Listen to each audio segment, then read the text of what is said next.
أشهد أن لا إله إلا الله. Et il en fut ainsi. Mahomet ne prit aucune revanche, et il n'en autorisa aucune. Il déclara la Mecque territoire sacré. Nul ne pourra y verser le sang, ni abattre un arbre, ni tuer quoi que ce soit de vivant à la Mecque. Bientôt, toute l'Arabie fut convertie.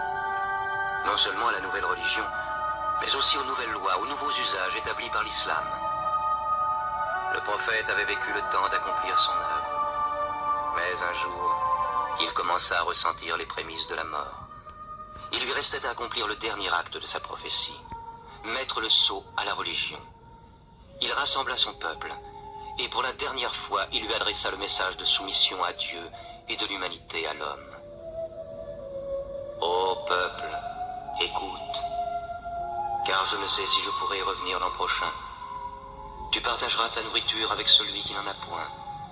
Tu le vêtiras comme tu es vêtu.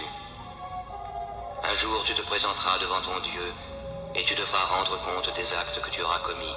Ô vous tous qui êtes présents, faites parvenir ce message aux absents. Vous descendez tous d'Adam, et le plus digne de vous auprès de Dieu est celui qui le craint le plus. Réfléchissez profondément à ce que je viens de dire. Que toutes vos querelles soient abolies. Tous les musulmans sont frères.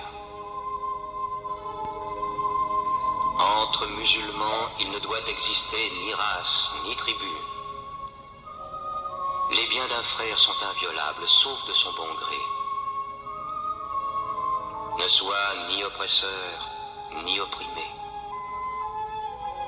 Ô peuple, je ne suis qu'un homme. L'ange de la mort m'apparaîtra sans doute bientôt, et la mort m'étreindra. Mais j'ai laissé auprès de vous le livre de Dieu, le Coran, et la conduite de son prophète. Alors il répéta la dernière révélation du Coran, qui scellait la religion. Non les paroles de Mahomet, mais la parole de Dieu. Ce jour, j'ai parachevé votre religion, j'ai terminé ma mission auprès de vous, et je vous ai choisi l'islam pour religion.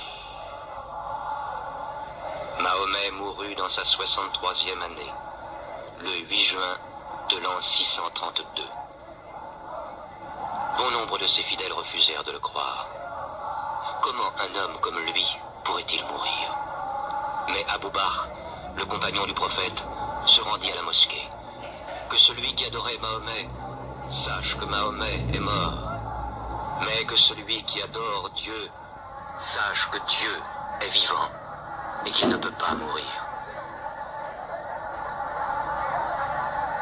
Mahomet fut enterré près de sa mosquée, à Médine. Mais la religion qu'il prêcha trouva sa place dans le cœur des hommes. Elle s'y fortifia, elle s'y multiplia.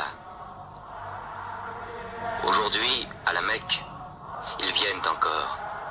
Le peuple de l'islam paré de la blancheur du pèlerinage, tous égaux devant Dieu, tous unis en ce lieu de prière, l'âme de chacun se joignant à celle de son prochain dans une même communion, adorer un Dieu unique.